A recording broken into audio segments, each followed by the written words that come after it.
Hello, good morning, students. Today in 12th class physics, we are starting a new chapter, EMI, electromagnetic induction. तो electromagnetic induction chapter बच्चों अभी हम लोग बोलते हैं this is after what we have done magnetic effect of current. Magnetic effect of current के बाद अभी हम लोग कहते हैं ये आता है. तो इस चैप्टर में अभी हम लोगों ने ये पढ़ा था कि कोई भी करंट कैरिंग कंडक्टर अगर है तो वो कुछ मैग्नेटिक इफेक्ट प्रोड्यूस करता है. ये अभी हम लोगों ने बहुत डिटेल में इसके बारे में पढ़ा है. We have studied about straight current carrying conductor. This is generating a magnetic field. और कितनी मैग्नेटिक फील्ड जनरेट करता है तो बी की वैल्यू μ0 I अपॉन 2πr आता है. फिर अभी हम लोगों ने इसमें ये पढ़ा है कि कोई सर्कुलर करंट कैरिंग कॉइल अगर है तो ये भी एक मैग्नेटिक फील्ड जनरेट करता है और इस मैग्नेटिक फील्ड की वैल्यू μ0 I अपॉन 2r होता है सेंटर पे. And we have studied that a moving charge when a charge is moving in a magnetic field a force action which also proves the fact that moving charge also is associated with a magnetic field. तो ये सब कुछ अभी हम लोगों ने इसके पहले वाले चैप्टर्स में पढ़ा है कि भाई कोई भी करंट कैरिंग कंडक्टर अगर है वो उसके अपने खुद के मैग्नेटिक इफेक्ट हैं. तो क्या इसका कन्वर्स जो है वो ट्रू होगा. इसका कन्वर्स का मतलब क्या है कि क्या मैग्नेटिक फील्ड से भी हम लोग करंट जनरेट कर सकते हैं. तो अब हम लोगों ने ये बोला कि करंट ने बच्चों क्या जनरेट किया, एक मैग्नेटिक फील्ड जनरेट की. तो क्या इसका उल्टा पॉसिबल है. Is the converse of this true. Is magnetic field able to generate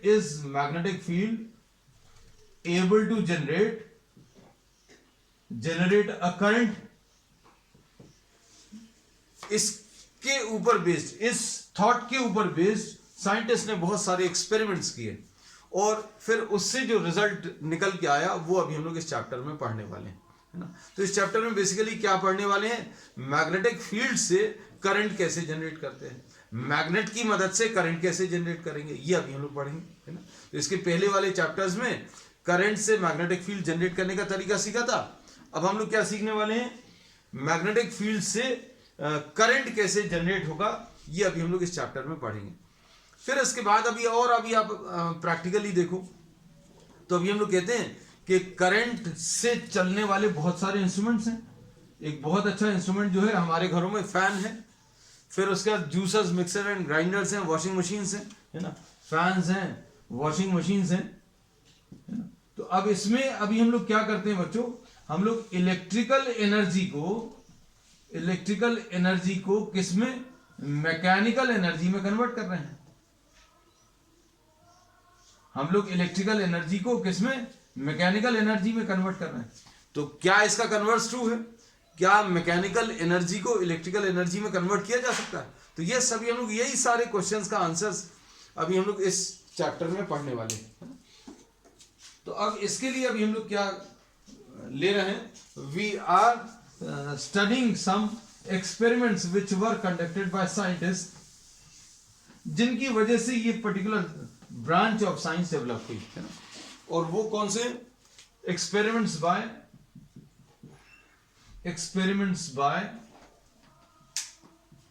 bye Faraday and Henry.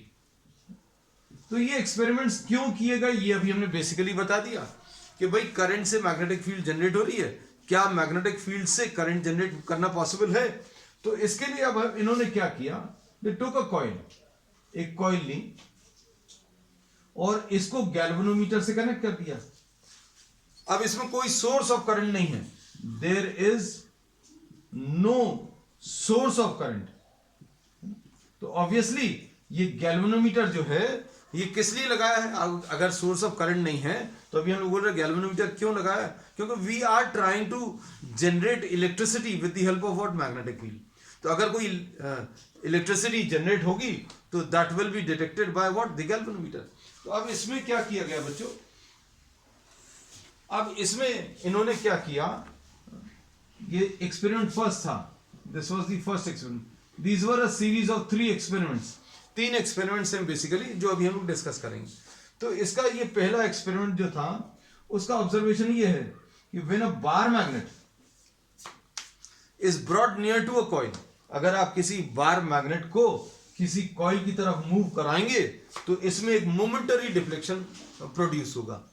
तो अब हम लोग इसमें ये कहते हैं ऑब्जर्वेशन जो है, bar magnet moved towards the coil a momentary deflection. Momentary का मतलब क्या है ये भी अभी हम बताएंगे। Momentary deflection is seen in the galvanometer. हम लोगों ने इसमें ये बोला कि बार मैग्नेट को अगर आप कॉइल की तरफ चलाओगे एक मोमेंटरी डिफ्लेक्शन प्रोड्यूस होगा, जबकि यहां पर कोई source of EMF, source of current नहीं है, सिर्फ आपने क्या किया, इस मैग्नेट को कॉइल की तरफ चलाया और इसको चलाने की वजह से इसमें एक डिफ्लेक्शन आया, और डिफ्लेक्शन जो है करंट का डायरेक्शन इंडिकेट करता है। अब इसमें नेक्स्ट अभी हम लोगों ने क्या किया, और आगे एक्सपेरिमेंट्स किए और उसमें यह देखा कि uh deflection is also seen in the galvanometer if the north pole of the magnet is moved away from the coil. अगर आप इस नॉर्थ पोल को दूर ले जाएं, if north pole is moved away, if bar magnet is moved towards, if north pole of a bar magnet, ये लिखा हुआ है, if north pole of a bar magnet is moved towards the coil, towards या away लिख दे रहे हैं ना, दोनों चीजें आ जाएंगी इसमें। नॉर्थ पोल को पास में लेकर आएंगे तो एक मोमेंटरी डिफ्लेक्शन मिलेगा, और ये मोमेंटरी डिफ्लेक्शन है मतलब ये तभी तक एग्जिस्ट करेगा जब तक नॉर्थ पोल चल रहा है। अगर ये नॉर्थ पोल रेस्ट पर है then no deflection is seen in the galvanometer. तो अब हम लोग इसमें ये बोलते हैं कि if north pole is moved away from the coil then the direction of deflection in the galvanometer reverses. तो अब इससे ये पता चला कि नॉर्थ पोल को पास में लाने पर गैल्वेनोमीटर में एक डिफ्लेक्शन आ रहा है, और ये डिफ्लेक्शन तभी तक रहता है जब तक मूवमेंट है। मतलब ये है कि if the bar magnet is at rest then no deflection is seen in the galvanometer. ठीक, तो ऑब्जर्वेशंस क्या क्या हो गए बच्चों, नॉर्थ पोल को अगर आप पास में लेकर आओ तो इसमें कुछ करंट जनरेट हुआ, जो कैसे पता चला, that is detected by the galvanometer which is connected to the coil. तो अगर आप नॉर्थ पोल को पास में लाओगे तो क्या होगा, इसमें एक करंट जनरेट होगा जो कि गैल्वेनोमीटर डिटेक्ट करेगा, और ये तब तक एग्जिस्ट करेगा जब तक ये नॉर्थ पोल इसके पास में आ रहा है। और अगर ये रेस्ट पर है आप इसको रोक कर रख दें, if the bar magnet is at rest, if the bar magnet is at rest, then no deflection is seen in the galvanometer. And if the north pole is moved away, then what happens? The direction of deflection reverses. Direction of deflection जो है reverse होगा, which indicates that now the current generated is in opposite direction, है ना। तो ये अभी हमने कुछ करंट के डायरेक्शन मार्क किए हैं, ये अगर ऊपर की तरफ है, यहां पर अभी हमने नीचे की तरफ मार्क कर दिया। तो क्या ये करंट जो जनरेट होता है क्या सिर्फ नॉर्थ पोल से जनरेट होता है? तो नहीं, इसका आंसर है no. If the south pole is moved then also deflections are seen. तो अब इसमें ये बच्चों, ये अभी हम लोग क्या लिख रहे हैं, ये सारी चीजें क्या बता रहे हैं, these are the observations which were taken by Faraday and Henry's experiment। इन्होंने जो एक्सपेरिमेंट्स किए थे उसमें जो ऑब्जर्वेशन निकल के आए वो सारे अभी हम लोग बता रहे हैं। अब ये करंट क्यों जनरेट हुआ, ये अब सारी चीजें अभी हम लोग आगे एक्सप्लेन करेंगे। अब इसके बाद if the experiment is repeated with south pole, मतलब अब अगर आप साउथ पोल को पास में लेकर आए या साउथ पोल को दूर ले जाएं तो भी डिफ्लेक्शंस आएंगे। If the experiment is repeated with south pole then the deflections obtained are opposite to the deflections obtained due to north pole. North pole से जो आपको डिफ्लेक्शंस आए थे उनके जस्ट ऑपोजिट डिफ्लेक्शंस आपको साउथ पोल के साथ मिलेंगे। मतलब अब देखो, अगर इसमें ये कॉइल ले लिया, कॉइल में ये गैल्वेनोमीटर कनेक्टेड है और अब आप क्या कर रहे हो, south pole of the bar magnet को पास में लेकर आ रहे हो। अब नॉर्थ पोल को पास में लाने पर अगर करंट ऐसा कुछ आ रहा था तो साउथ पोल को पास में लाने पर ऐसा कुछ आएगा। ठीक, अब नॉर्थ पोल को दूर ले जाने पर करंट डाउनवर्ड दिख रहा था, अब साउथ पोल को दूर ले जाने पर करंट ऐसा कुछ आएगा। तो अब इसमें क्या क्या चीजें पता चल गई ये अभी हम बता दें।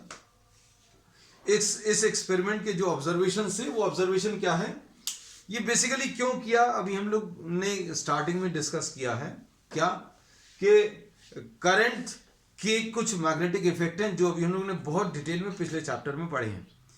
अब करंट मैग्नेटिक फील्ड जनरेट करता है, तो क्या मैग्नेटिक फील्ड करंट जनरेट कर सकती है, ये सोचकर Faraday and Henry perform some experiments and the observations were as follows.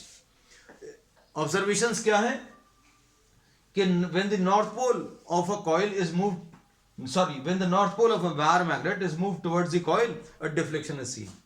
ये डिफ्लेक्शन तब तक रहता है जब तक ये मोशन है, जब तक ये बार मैग्नेट चल रही है सिर्फ तभी तक। तो अभी हम लोग ने इसमें लिखा है अ मोमेंटरी डिफ्लेक्शन इज सीन, है ना, और ये बंद हो जाएगा जैसे ही बार मैग्नेट चलना बंद करेगी, वैसे ही ये डिफ्लेक्शन भी बंद हो जाएगा, है ना।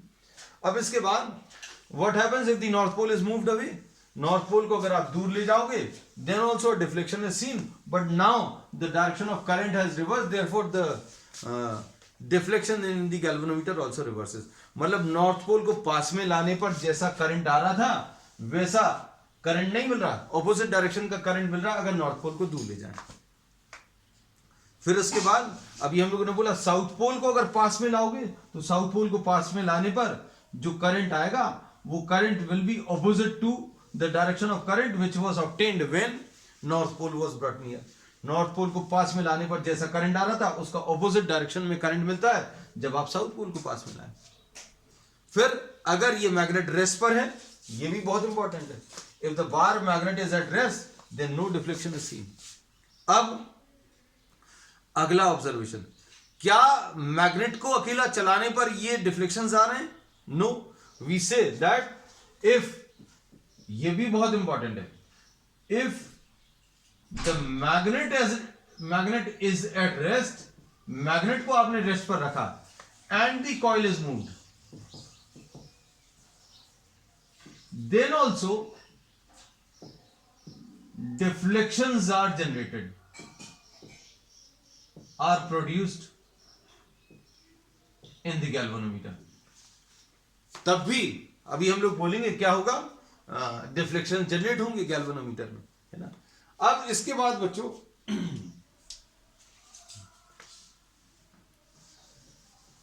नेक्स्ट ऑब्जर्वेशन, एक और बहुत इंपॉर्टेंट ऑब्जर्वेशन है बच्चों। ये क्या है, अभी हम लोगों ने बताया कि मैग्नेट को अगर कॉइल की तरफ लाएं तो डिफ्लेक्शन जनरेट होते हैं, और अगर मैग्नेट को दूर ले जाए तो भी डिफ्लेक्शन जनरेट होते हैं। फिर मैग्नेट को रेस्ट पर रखकर अगर कॉइल को पास या दूर ले जाएं, if the magnet is kept at rest and the coil is moved towards the bar magnet or away from the bar magnet, then also the deflections are generated। अब हम लोग इसमें ये कहते हैं कि current is generated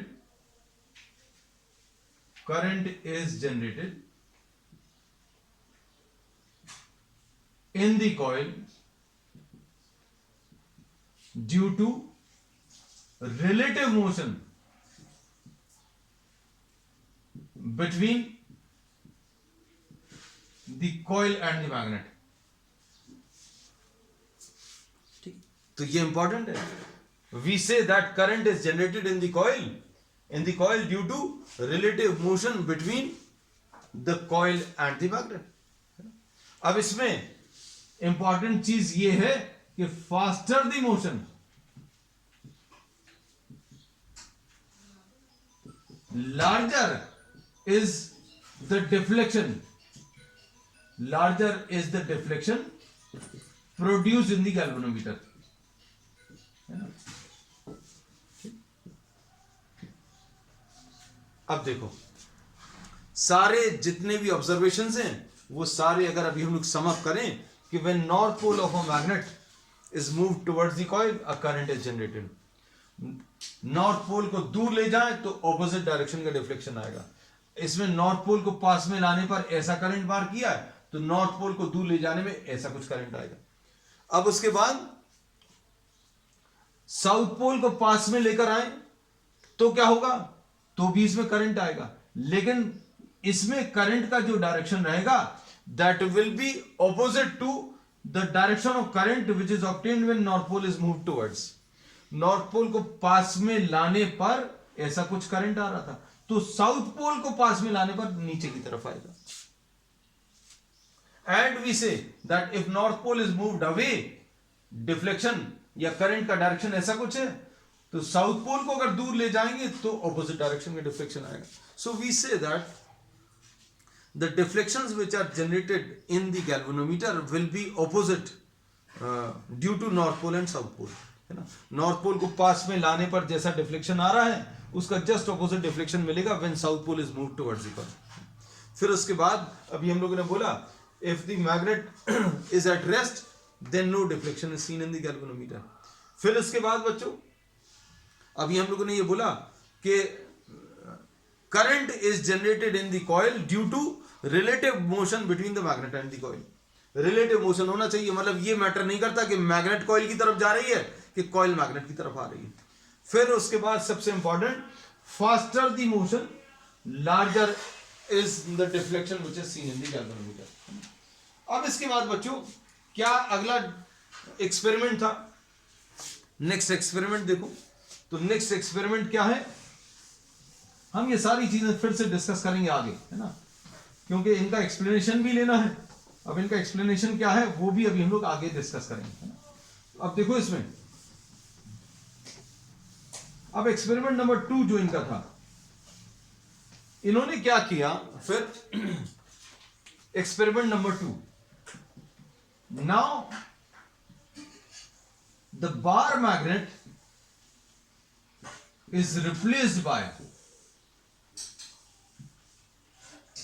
a current carrying coil. आपने क्या किया, अब इन लोगों ने क्या किया कि बार मैग्नेट को रिप्लेस कर दिया किससे, एक करंट कैरिंग कॉइल से. तो हमारी ये जो कॉइल थी बच्चों ये तो सेम है. कौन सी वाली, ये कॉइल जिसमें गैल्वेनोमीटर लगा था इसको अभी हम लोग C1 नाम दे दें. अब इसकी जगह ये बार मैग्नेट की जगह ये बार मैग्नेट अभी हम लोगों ने हटा लिया. बार मैग्नेट हटाकर क्या किया, अब हम लोगों ने यहां पर एक करंट कैरिंग कॉइल ले ली. We are taking what, uh current carrying coil. अब इस करंट कैरिंग कॉइल को बच्चों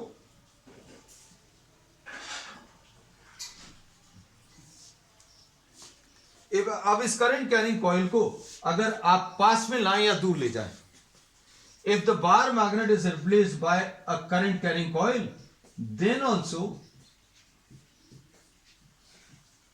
the same type of observations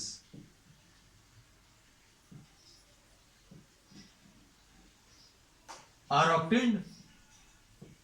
इसका मतलब क्या है कि अगर आप इसको पास में लेकर आए, इस करंट कैरिंग कॉइल को पास में लेकर आए तो इसमें करंट जनरेट होगा, और अगर दूर ले जाएं तो भी एक करंट जनरेट होगा, लेकिन पास में लाने पर जो डिफ्लेक्शन आया था उसका जस्ट ऑपोजिट डिफ्लेक्शन मिलेगा if the current carrying coil is moved away. तो अब हम लोगों ने इसमें क्या देख लिया, इसमें अभी हम लोग ये बोलते हैं कि करंट का डायरेक्शन अगर रिवर्स करोगे तो ये इसमें जितने भी डिफ्लेक्शंस आ रहे थे वो सारे के सारे रिवर्स हो जाएंगे, और ये अभी हम लोगों को एक्चुअली मालूम भी है कि करंट कैरिंग कॉइल, हम लोग ये कई बार डिस्कस कर चुके हैं ये फैक्ट कि current carrying coil this acts as a bar magnet, ये बार मैग्नेट की तरह काम करता है ना।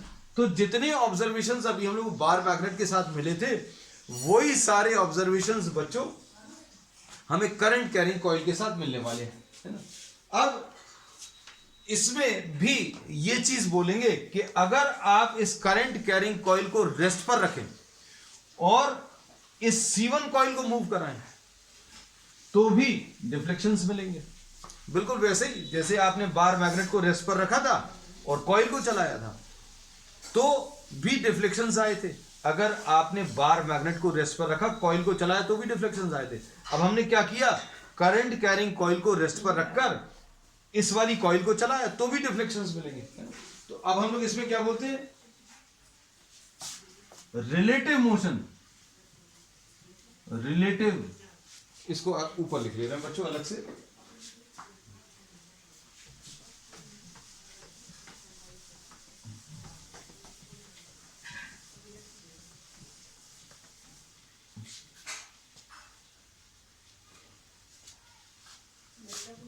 relative motion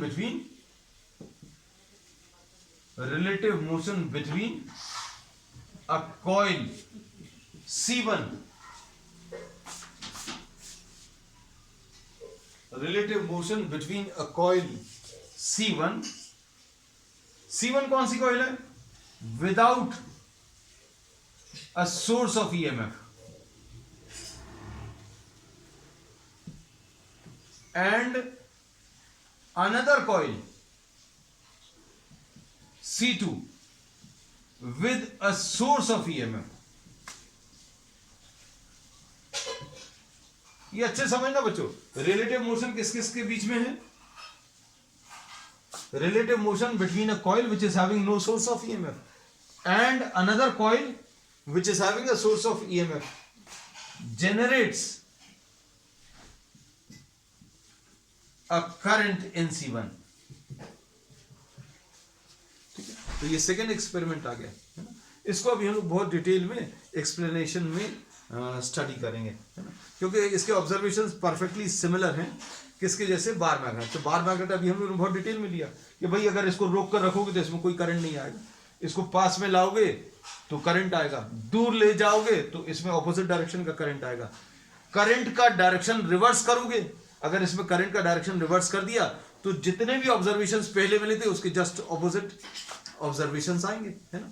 तो आपको करंट का डायरेक्शन रिवर्स करने में क्या हो रहा है, पोलैरिटी चेंज हो जाएगी। किसकी, नॉर्थ पोल अगर इधर था तो वो अब साउथ पोल बन जाएगा ये वाला, अगर ये नॉर्थ पोल था तो अब करंट का डायरेक्शन रिवर्स करने पर ये साउथ पोल बन जाएगा, है।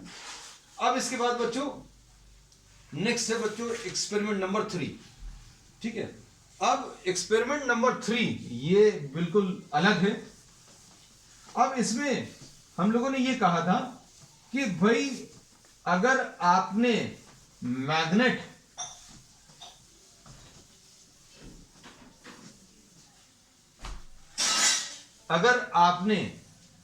यहां पर एक कॉइल लिया which is connected to a galvanometer, ठीक, और इसमें एक बार मैग्नेट को कॉइल की तरफ चलाया, और बार मैग्नेट को अगर आप कॉइल की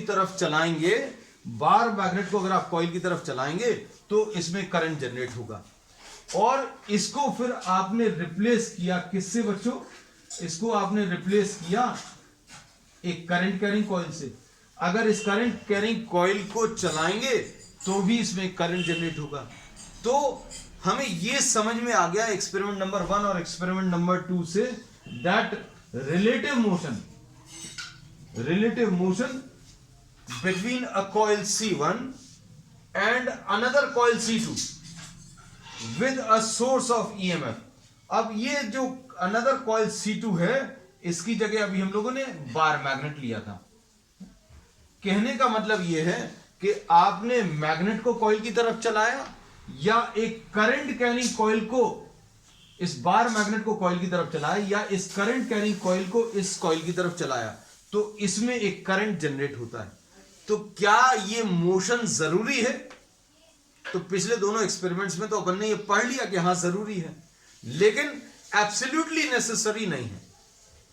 ये एक्सपेरिमेंट नंबर 3 में पता चलेगा। क्या मैग्नेट को चलाने पर करंट आया था? यस। क्या करंट कैरिंग कॉइल को चलाने पर इसमें करंट आया था? यस। अब इसमें अभी हम लोग ये अगला क्वेश्चन ये पूछ रहे हैं, तो इज इट नेसेसरी? तो इट इज नॉट नेसेसरी। अब देखो अगली कंडीशन, अगली कंडीशन क्या है बच्चों? अब हम लोग एक कॉइल ले रहे हैं और इस कॉइल में ये C1 कॉइल है, ये C2 कॉइल है, और इसमें अभी हम लोग क्या कर रहे हैं, यहां पर एक की ले लिया K। अब no relative motion, no relative motion between C1 and C2, no relative motion between C1 and C2।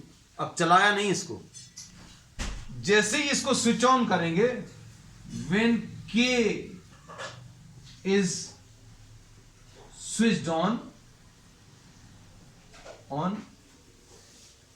a momentary deflection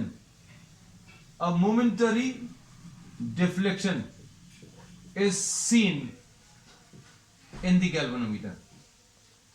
A momentary deflection is seen in the galvanometer.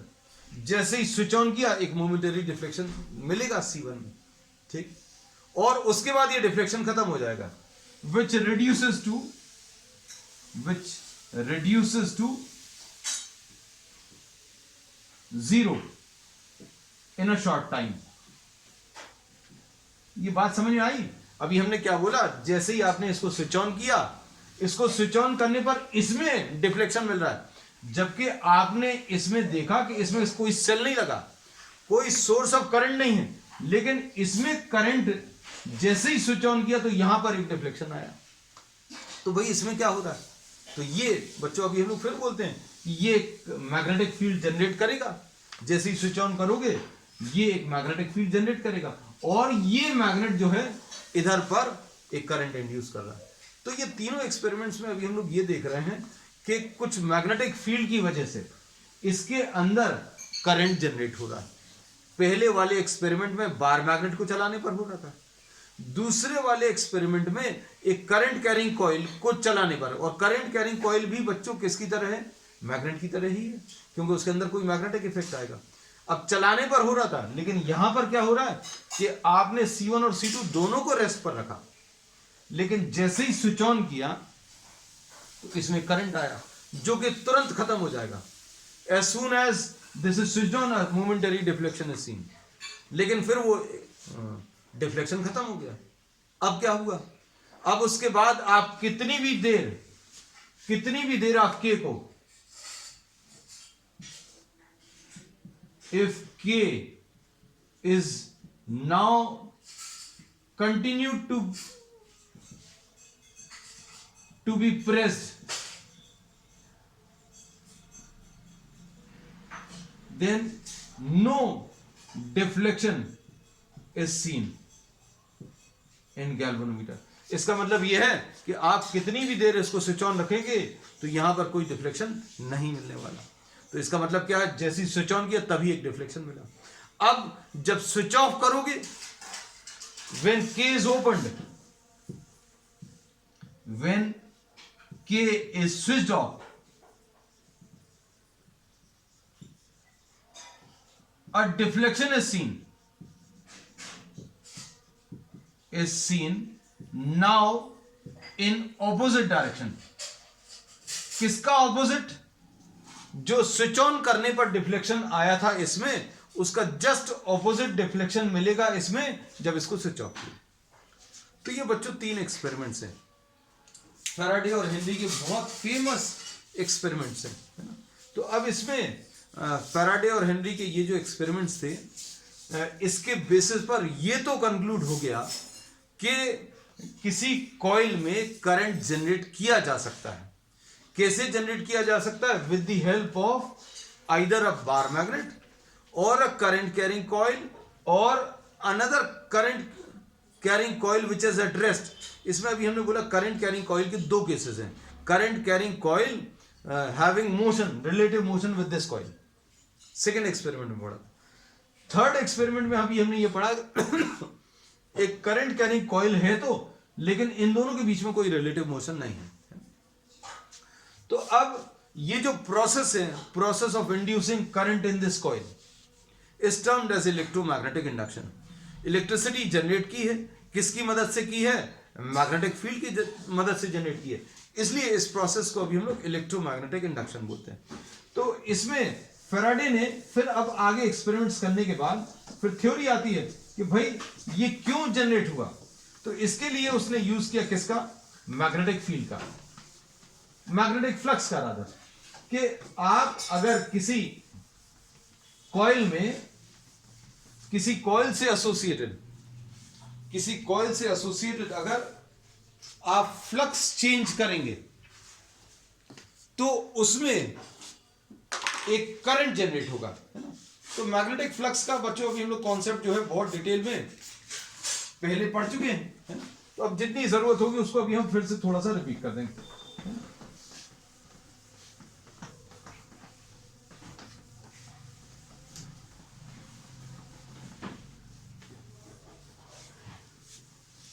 चल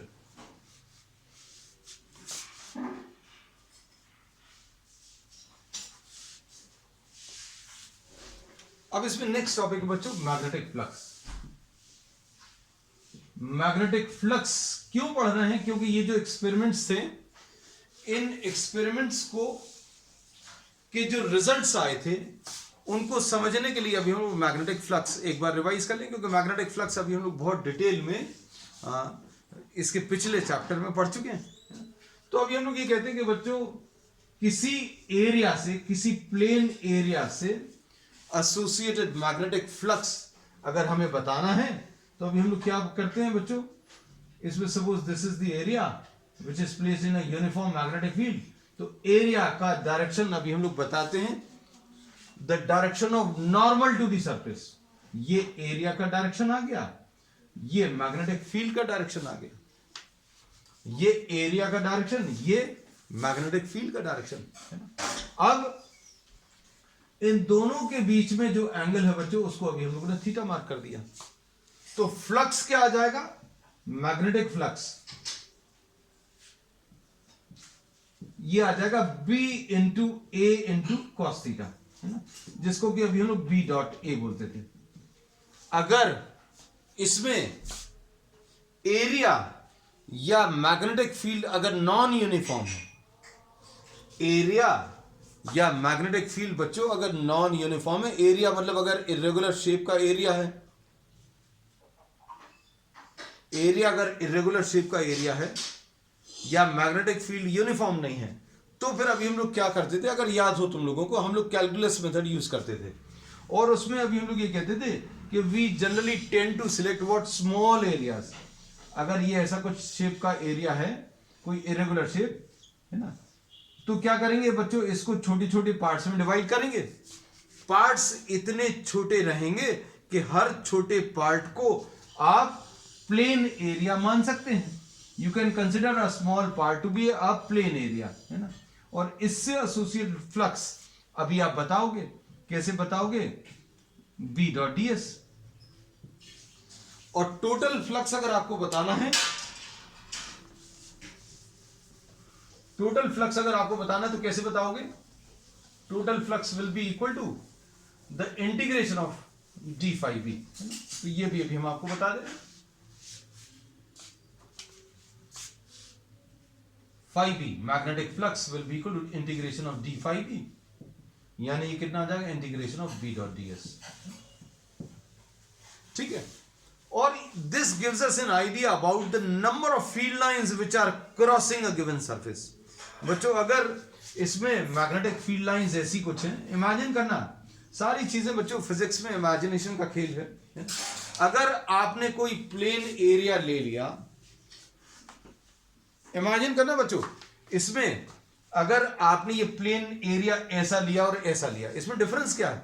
मैग्नेटिक फील्ड लाइंस इमेजिन करो ये कुछ threads हैं। अगर ये कुछ threads हैं, कुछ धागे हैं या कुछ वायर्स हैं जो यहां से यहां तक जा रही हैं, फ्लो कर रही हैं, मैग्नेटिक फील्ड लाइंस को आप इमेजिन करो धागों जैसा, थ्रेड जैसा। तो अभी हम लोग इसको ऐसा अगर रखें तो कितनी नंबर ऑफ फील्ड लाइंस, कितने नंबर ऑफ थ्रेड्स इसको क्रॉस करेंगे या काटेंगे, इसके थ्रू निकलेंगे। तो ऐसे में तो बिल्कुल भी नहीं निकलेंगे। लेकिन अगर अभी हम लोग इसको ऐसा करते जाएंगे तो ये जो थ्रेड्स जो इसको कट कर रहे हैं वो उनकी संख्या बढ़ती जाएगी। And maximum number of field lines will be crossing when this plane is perpendicular to the threads. अगर मैग्नेटिक फील्ड के परपेंडिकुलर अगर आपने इस प्लेन को रख दिया तो क्या होगा, फ्लक्स की वैल्यू मैक्सिमम आएगी, है ना। तो अब देखो ये दोनों चीजें भी हम आपको बना के दिखा दें। ये देखो ये ऐसा कुछ एरिया रखा हुआ है ना, इसमें एरिया का डायरेक्शन कितना आ जाएगा बच्चों, एरिया का डायरेक्शन ऐसा कुछ आएगा। और फ्लक्स की वैल्यू कैसे मिल जाएगी, b into A into cos 90, और ये जीरो आ गया। तो फिजिकली आपको ये फील होना चाहिए बच्चों, फ्लक्स जीरो का मतलब क्या है। अगर ये थ्रेड्स या मैग्नेटिक फील्ड्स ऐसी हैं और आपने इन धागों के बीच में ऐसा कुछ रख दिया तो इनको कितने थ्रेड्स या कितनी मैग्नेटिक फील्ड लाइंस कट कर रही हैं, तो कोई भी इसको कट नहीं कर रही, इसको टच करते हुए निकल जाएंगी। लेकिन अगर ऐसा रख दिया तो मैक्सिमम आएंगी। ये देखो मैक्सिमम फील्ड लाइंस ऐसे में कट करेंगी, क्यों, क्योंकि एरिया का डायरेक्शन ऐसा कुछ होगा, मैग्नेटिक फील्ड का डायरेक्शन ऐसा कुछ आएगा। यहां पर मैग्नेटिक फील्ड और एरिया के बीच में, मैग्नेटिक फील्ड और एरिया के बीच में एंगल 90 था, इसलिए फ्लक्स जीरो आ रहा था। और यहां पर फाई बी की value b into A into cos zero, यानी कि ये मैक्सिमम आता है बी ए। ये फ्लक्स की वैल्यू बच्चों कैसी आ रही है, मैक्सिमम। तो मैग्नेटिक फील्ड का जो कॉन्सेप्ट है वो आपको समझ में आना चाहिए कि भाई इससे आप निकालने की क्या कोशिश कर रहे हैं, है ना। तो मैग्नेटिक फ्लक्स से अभी हम लोग क्या कैलकुलेट करते हैं, we try to calculate how many number of field lines are crossing a given surface. अगर फील्ड लाइंस ऐसी कुछ हैं तो ये maximum number of field lines ऐसे में क्रॉस कर रही हैं। और अगर आप ऐसे में तिरछा करते जाओगे तो क्या होगा बच्चों, नंबर ऑफ फील्ड लाइन जो इसको कट कर रही है वो कम होती जाएंगी। जब ऐसा कर दोगे तो क्या होगा, ऐसी टच करती हुई ऊपर से निकल जाएंगी, नीचे से निकल जाएंगी, है ना। Know field lines will be crossing और इंटरसेक्टिंग दिस सरफेस। तो अब हम लोगों को ये पता चल गया मैग्नेटिक फ्लक्स के बारे में। तो मैग्नेटिक फ्लक्स बच्चों एक स्केलर क्वांटिटी है, ये एक स्केलर है, और इसमें इसकी जो एसआई यूनिट है बच्चों वो वेबर है। इसकी जो एसआई यूनिट है, ये कुछ चीजें अभी हम लिखते हैं फ्लक्स से रिलेटेड, ये सब कुछ बहुत डिटेल में अभी हम लोग पहले भी पढ़ चुके हैं, लेकिन अब चूंकि यहां पर जरूरत है इसलिए दोबारा इसको कर लिया।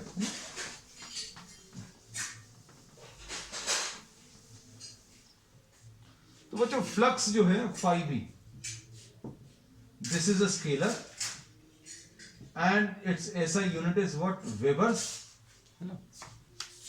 और इसकी यूनिट्स अभी हम लोग क्या बोल सकते हैं, इसकी जो यूनिट्स है मैग्नेटिक फील्ड की यूनिट्स अभी हम लोग मालूम है बच्चों, मैग्नेटिक फील्ड की यूनिट्स टेस्ला होती है ना।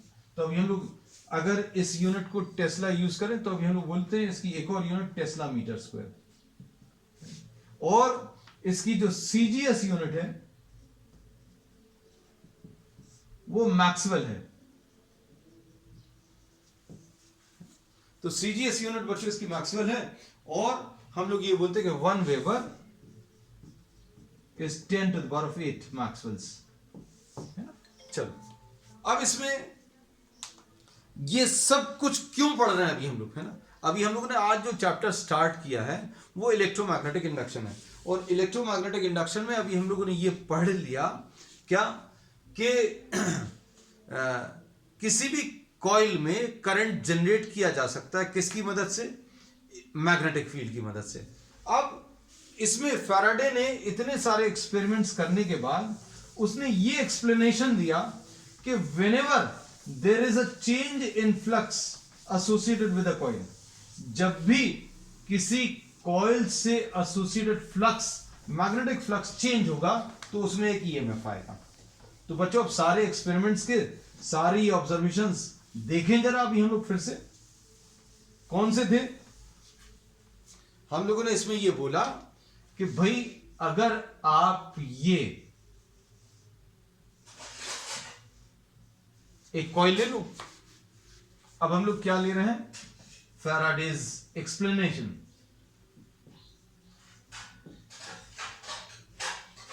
Of electromagnetic induction. और उसने बहुत सिंपल टर्म्स में ये बोला, whenever there is a change in flux, whenever there is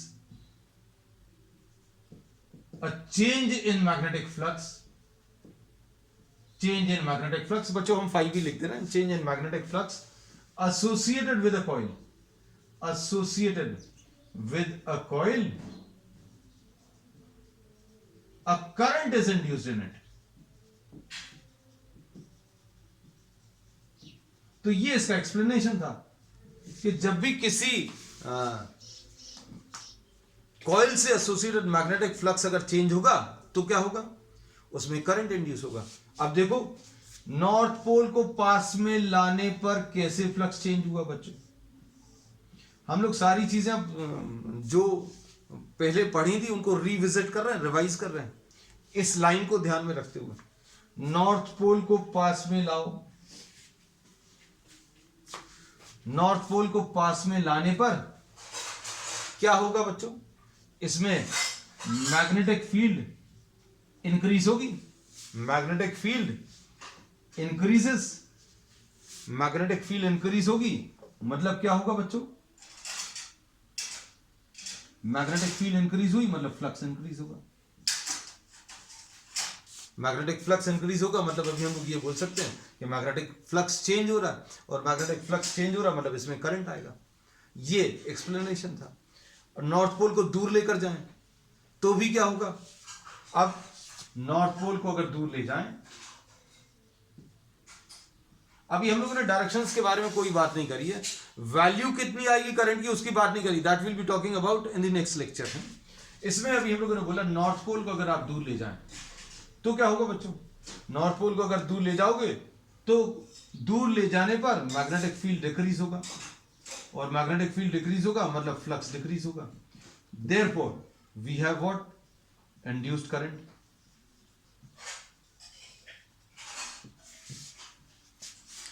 explain कर सकते हैं, है ना, सारी चीजें। अगर ये रेस्ट पर है, देखो सारी चीजें सुनना अच्छे से, दिस एट रेस्ट, अगर ये रेस्ट पर है तो क्या होगा, इसकी मैग्नेटिक फील्ड कांस्टेंट है, मैग्नेटिक फील्ड कांस्टेंट है मतलब फ्लक्स, ये मैग्नेटिक फील्ड जो प्रोड्यूस करेगा बच्चों ये कांस्टेंट रहेगी, और अगर ये कांस्टेंट रहेगी तो फाई बी की value b into A into cos theta, है ना, तो ये भी कांस्टेंट रहेगी, और अगर ये कांस्टेंट है मतलब phi B does not change.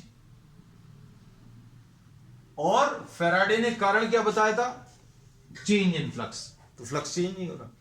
पास में लाने पर क्या हो रहा है बच्चों, इन दोनों के बीच का डिस्टेंस कम हो रहा है, डिस्टेंस कम हो रहा है मतलब मैग्नेटिक इफेक्ट स्ट्रांग हो रहा है, मतलब मैग्नेटिक फील्ड इंक्रीज हो रही, मैग्नेटिक फील्ड इंक्रीज हो रही है मतलब फ्लक्स इंक्रीज हो रहा है। मैग्नेट को दूर ले जाने पर क्या हो रहा है बच्चों, मैग्नेटिक फील्ड डिक्रीज हो रही है, मतलब मैग्नेटिक फील्ड क्यों डिक्रीज हो रही, क्योंकि डिस्टेंस बढ़ रहा है, और उसकी वजह से फ्लक्स डिक्रीज हो रही, और फ्लक्स अगर डिक्रीज हो रहा है तो चेंज इन फ्लक्स आ रहा है, चेंज इन फ्लक्स मतलब इसमें एक इंड्यूस करंट आएगा। अब इसको देखो, इसमें अगर ये रेस्ट पर है तो मैग्नेटिक फील्ड कांस्टेंट है, और मैग्नेटिक फील्ड कांस्टेंट है मतलब फ्लक्स कांस्टेंट है, फ्लक्स कांस्टेंट है मतलब फ्लक्स चेंज नहीं हो रहा, मतलब यहां पर नो करंट,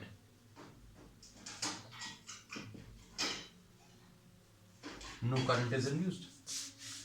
यही सारे एक्सप्लेनेशंस अभी आप किसके लिए दे सकते हैं, एक्सपेरिमेंट नंबर 2 में।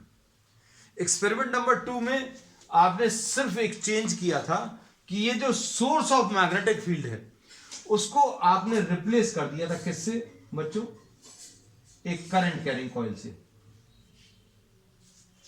अब आप इसको पास में लाओगे, इसको पास में लाओगे तो क्या होगा, फिर से मैग्नेटिक फील्ड इंक्रीज होगी, इससे एसोसिएटेड मैग्नेटिक फील्ड इंक्रीज होगी, ये एक मैग्नेटिक फील्ड जनरेट करेगा।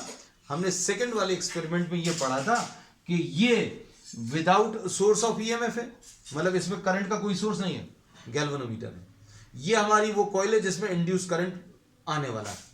अब ये दूसरी कॉइल है, इस दूसरी कॉइल में आपने एक करंट का सोर्स लगा दिया, इसको पास में लाए तो क्या होगा भैया, ये करंट का कॉइल है, करंट का सोर्स है, मतलब ये इसको मैग्नेटाइज करेगा। अब ये मैग्नेटिक इफेक्ट जो है पास में अगर ला रहे हैं तो क्या होगा, मैग्नेटिक फील्ड बढ़ेगी, और मैग्नेटिक फील्ड अगर बढ़ेगी मतलब फ्लक्स बढ़ेगा, फ्लक्स बढ़ेगा मतलब इसमें करंट आ जाएगा। Reason perfectly same. अब इसमें अब आप क्या करोगे बच्चों, यहां पर इसको हटाकर आपने इसको दूर ले जा रहे हो, इसमें कोई सोर्स ऑफ करंट नहीं है, इसमें सोर्स ऑफ करंट है। अब जैसे ये करंट वाला सोर्स जैसे करंट पास करेंगे तो ये मैग्नेटाइज होगा बच्चों, और ये मैग्नेटाइज हुआ मतलब इसने एक मैग्नेटिक फील्ड जनरेट की।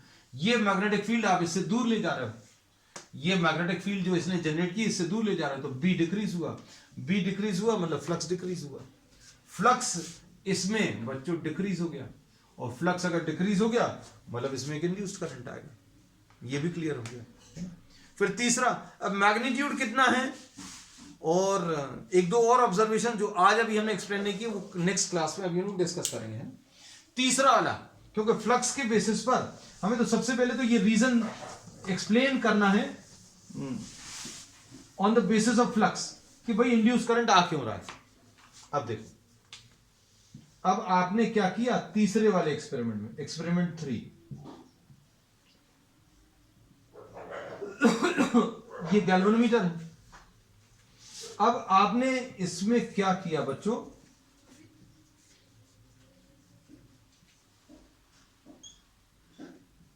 इसको रेस्ट पर रखा, ये बहुत इंपॉर्टेंट है, लेकिन स्विच ऑन किया।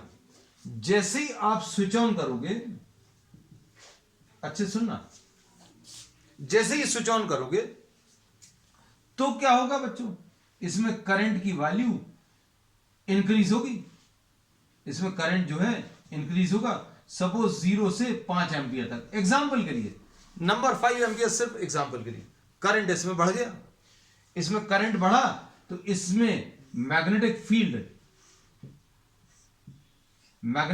की वैल्यू ये किसके ऊपर डिपेंड करती है बच्चों, करंट के ऊपर डिपेंड करती है।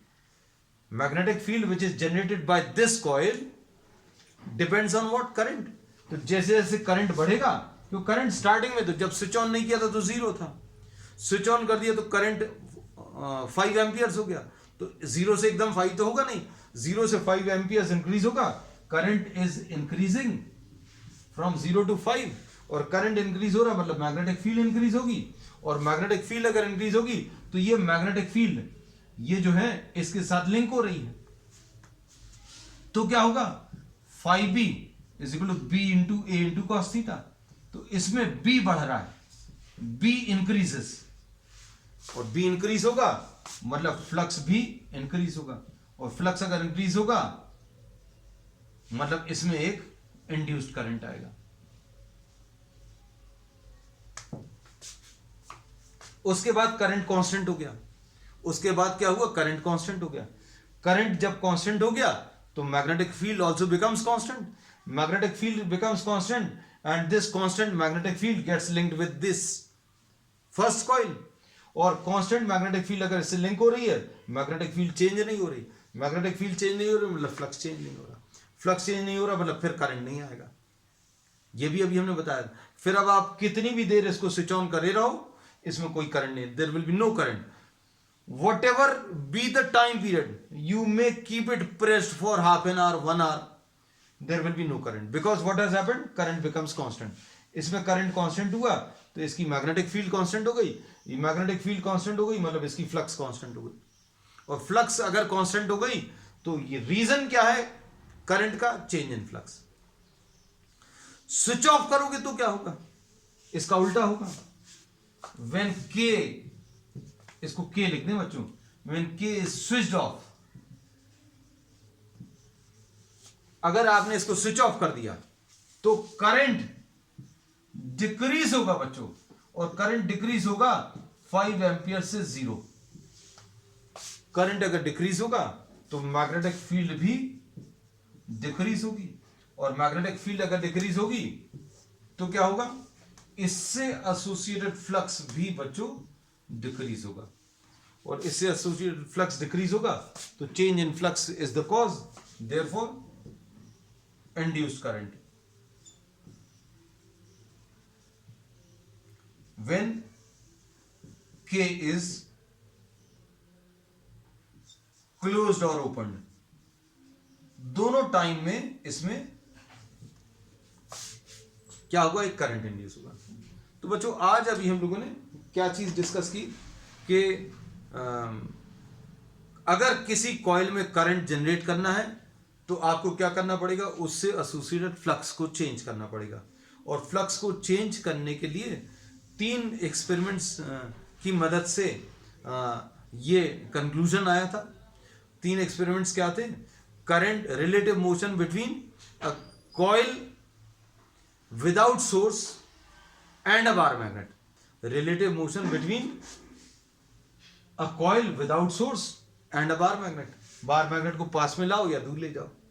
सेकंड क्या था, relative motion between coil without source and a coil with source of EMF, एक करंट कैरिंग कॉइल पास में लाओ यहां पर और इसको पास में लाओ या दूर ले जाओ, ब्रिंग इट नियर और bring it take it away, current will be generate. Third was what, no relative motion between the two coils. This is coil without source of EMF, this is a coil with a source of EMF. Whenever this is switched on or switched off, a current will be generated in this. So based on these 3 experiments, it was concluded by Faraday that current will be generated in a coil whenever there is a change in flux associated with the coil. आज की पूरी class का जो conclusion है वो इस line में लिखा हुआ है, current will be generated in a coil whenever there is a change in flux associated with it. कितना करंट जनरेट होगा, कितना ईएमएफ जनरेट होगा, उसका डायरेक्शन क्या रहेगा, that will be discussing on the next one. तो that's all for today, will continue with the same topic on the next one, that's all.